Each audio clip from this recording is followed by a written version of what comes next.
Here we go, back into the swamp. Yeah, thanks. I won't wear my Jordans next time. Look, excited to have the guys back out here, still working hard, still out here competing. I know you guys are probably wondering who's going to play in the game. Everyone that's healthy is going to play in the game. Not sure what Washington is going to do, but it really doesn't matter. It's what we need to do, what we need as a team. Have you noticed the difference in Drake since the Eagles game? And if so, what do you think that is attributed to? I mean, it's attributed, first of all, to his hard work and dedication to his craft.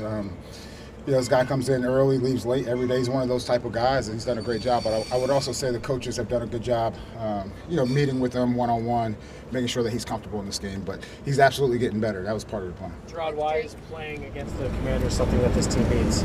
Sorry, say that again. Why is having all the starters playing? Yeah, to me, the only way to get better at football is to play football. We can run around here in shorts and whatever and tag off, or run out here in full pads and not tackle, and then get to the game and it looks like crap. So I think it's important to get that live action and also to build on our conditioning. With Drake, how do you balance following the development plan that you guys established against what's happening and reacting to what's going on? I mean, we always have to be flexible in regards to the plan. Right now, it's all going the right way, right direction, and hopefully he continues to get better. When you see his confidence grow as he goes about his business and gets something out of that game like what he was able to do? Yeah, absolutely. He made some good throws, and I would say his teammates can see that confidence growing as well, and hopefully it's just an upward trajectory from there. In reference to the developmental plan, how would you describe sort of the core of what that is?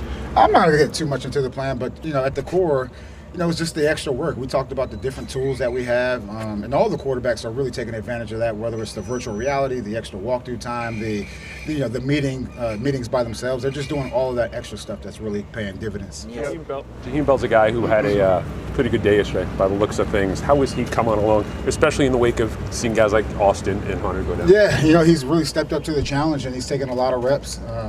He's one of those guys that he has, a unique skill set. He can run with the ball in his hands, and we just have to do a good job getting it to him. With 3 weeks to the regular season, do you know who your starting quarterback will be? And if not, when do you want to lock that down? No, we still don't know right now. We have another preseason game, and then a week after that.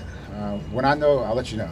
Gerard, when we talk about confidence with Drake, how does that manifest itself on the field? What's a confident quarterback look like? Well, let's just rewind a little bit. You pick up and you go to a new state, a new team, all that stuff, and just his routine, he's settled into his routine. I think that's the most important thing for any type of rookie.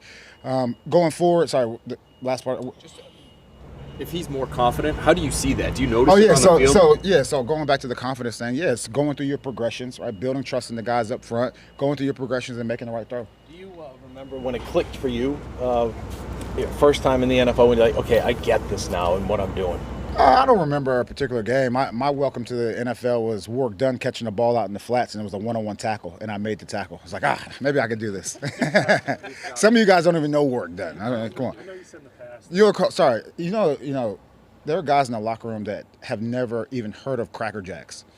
Think about that. Because I always sing that song, take me out to, and they're like, what are Cracker Jacks? I'm like man, I'm getting old. I know you said in the past that you like the offensive line, or starting offensive line, to be settled going into week 3 of the preseason. I know things can change, but where are you with that? Do you still think that that's a possibility? We're getting close. That'll be a discussion after the game. Gerard, go back to the tight ends. Yesterday, where Jacoby looked like when he was falling through, maybe hit his hand on maybe a helmet or something. Yeah, he's okay. He's okay. And one thing I would say, even though they look crazy, the Guardian caps kind of help out with that.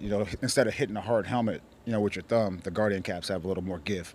Gerard, going back to the tight ends quickly, you volunteered this morning that the guys should be back relatively. You listen this morning? Of course, man. Anytime you're talking, I'm listening. That they should be back relatively early in the season. Is Hunter Henry's status for the opener in doubt? I wouldn't say it's in doubt. I mean, right now we'll have to see. We still have a lot of time. I think he'll be there, but once again, when he's ready to play, he'll be out there.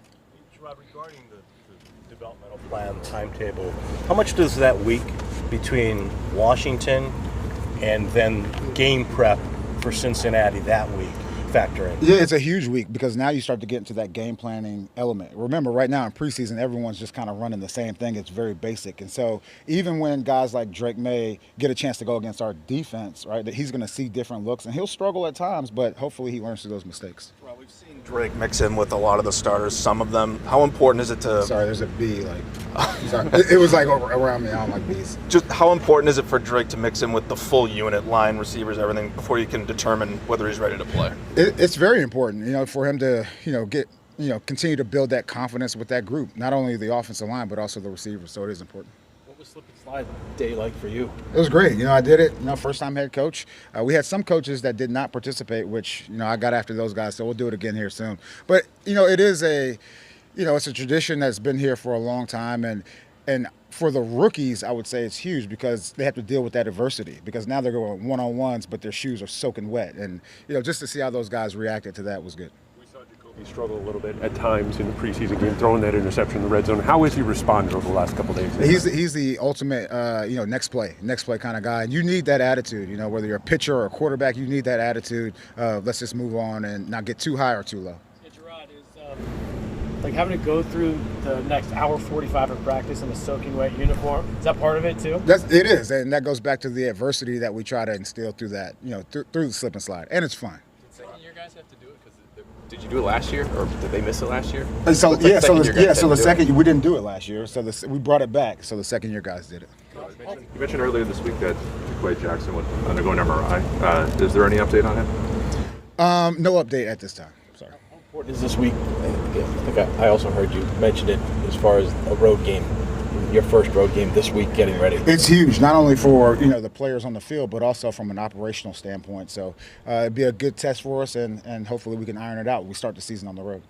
Where do the kickers stand in your mind now? Impression on those two? Yeah, both of those guys have done a great job, and we've been trying to yell and get them out of their element. Today we won't do that, but it's still a competition, and look forward to seeing who comes out on top. You said that everyone who's healthy will play in the preseason game. In last week's game, we didn't see Jabril, Kyle Duggar, Juwan Bentley play. Was that injury-related, or did they earn that? No, they kind of earned that.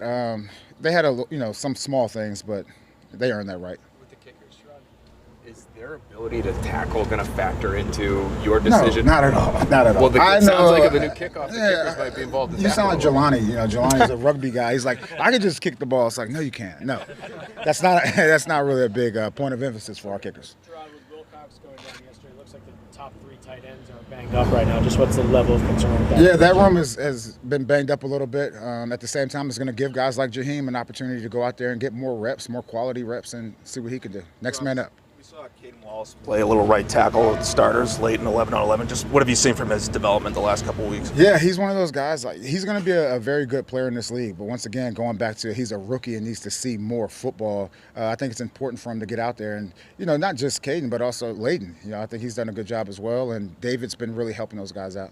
Do you have anybody on the roster, maybe even after Liam, who can play center? It looked like Liam missed a little bit of time in practice yesterday, came back.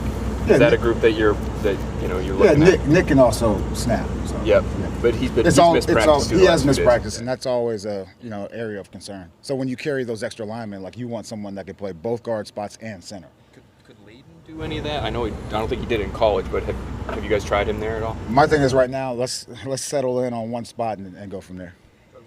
Scored, his last touchdown, he sort of threw the ball high here. Do you mind that as a coach, those type of celebrations? What's sort of your teaching? No, for me, as long as you get back in the huddle after a big play and we don't get a delay of game after the celebration, I'm fine. I think you should be excited, and I think your teammates should be excited for you as well. And I would say offensively, it takes 11 guys to really go out there and execute a play. Defensively, if you have a Aaron Donald or something like that, everyone else could mess up the coverage, but he'll get to the quarterback. But going back to your initial question, I would say I don't mind the excitement. I actually encourage it.